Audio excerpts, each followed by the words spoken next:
Good everyone, it's day 36 sa tuang Azola, Gapi and Chicken Bagger Farming. So we're going to check now our binuhi. So pura gyapon idaghan duya herds pa nagputi-puti sa kay rason nga nang kaputi ng madakwi. Maybe they're dying. Wala pa na ako nabutangan to siya og fries. And let's proceed.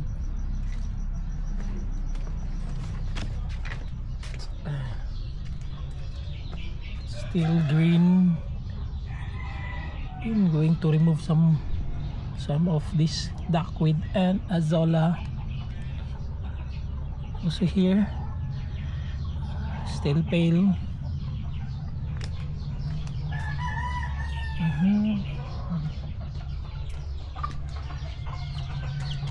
Saan naman itong gagmay na ako dre?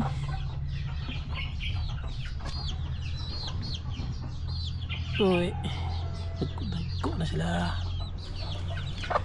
Nagluya. Ano nagluya mo?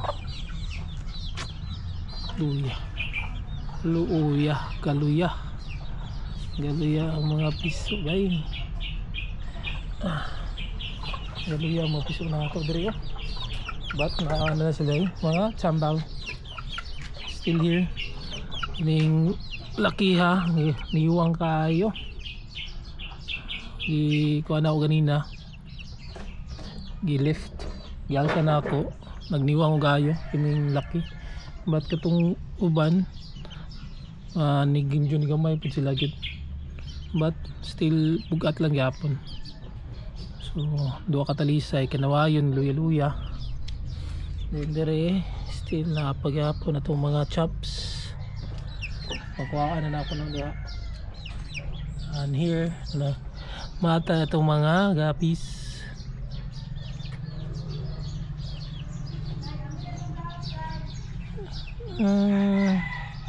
Dere butangan na ito na sila kuan mga black. Balik na ito dere kay bro dagko naman to padali dako.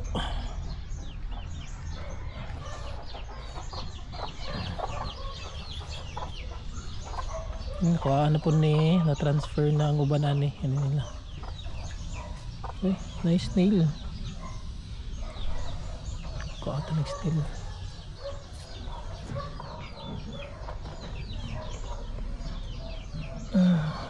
Masin mo na nagkaon sa itong mga roots. So ginato na sila. So ang sulan na ito hapit na mapuno. Pangbalin na itong uban na yun.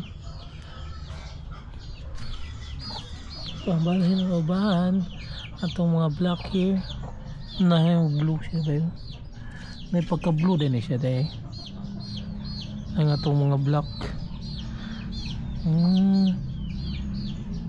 Basta sakto ang lightning magawas ang yang color.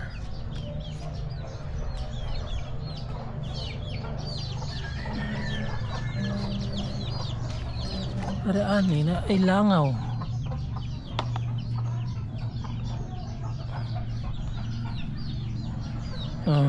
Nindot kayo. Nindot kayo sa tanawon. Itong mga black. So di pa sila pregnant. Wala pa tayo pregnant karon. Kaya mo pa pagpalik nilag butang nato dere. Dere sa kuan. Sa to ang mga panda. Our panda is still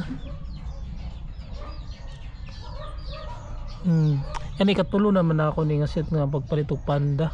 Dahil yun ang gatong mga una nangamatay gito sila. Itong zero sa kuan ilang sudlanan itong awa ni survive.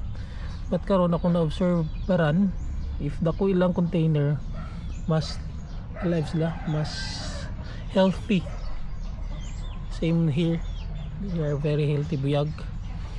Dagat yung mga matay wala sila na ito mga piso. Gapon pa na ako gabutang nga nagkuan cartoon, but now basa na pod. Itong mga piso sunit pag nila og hit kay para di sila tog nawon. Still permanente lagi natin na butangan og rice hull para hinit ilang paminaw para di magluya kay need nila og hit. Yung ganina na kung natagak nga piso ay ito asa to nagagi.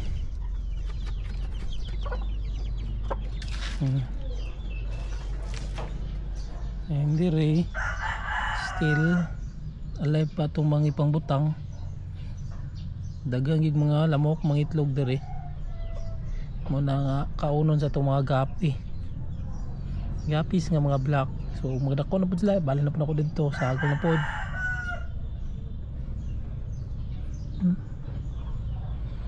I don't know if makita ninyo sila. Alam ko nga patong. But na rin mga gapis itong mga kan. Ato ang gibutangan na ay pat kagapis. So naman to sila. Kaya para dili mo daghan ang mga lamok. Proceed na to dara. Ang atong tuxedo gapis. Ano sila? Tuxedo gapis na to. Buyag sila. Na pregnant. Makapili sila, makapilitan ng mga kan na pula sa ulo, but katong mga walay pula delikadong makapaak. So proceed na ta sa atong last gray. Ako ka dito, naras sa skuta ang kanon, kaya po sila iyo. Siya.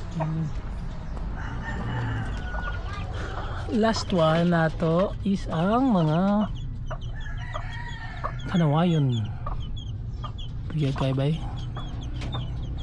Muna itong pang I'm planning himuon ako ng broodcock ng laki na siya. Muna siya broodcock.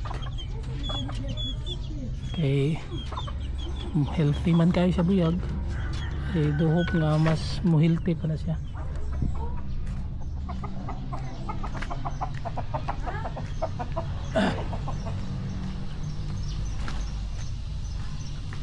So that's it for today's video.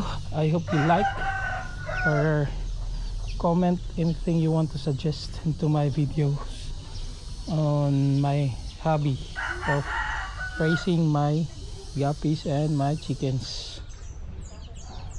But karon yun nagluyag sila, although na sila tambal tungod kay grabe sige yung init, sige ulan. So that's it for today's video. I hope you like, subscribe into my channel, and God bless everyone. Bye bye.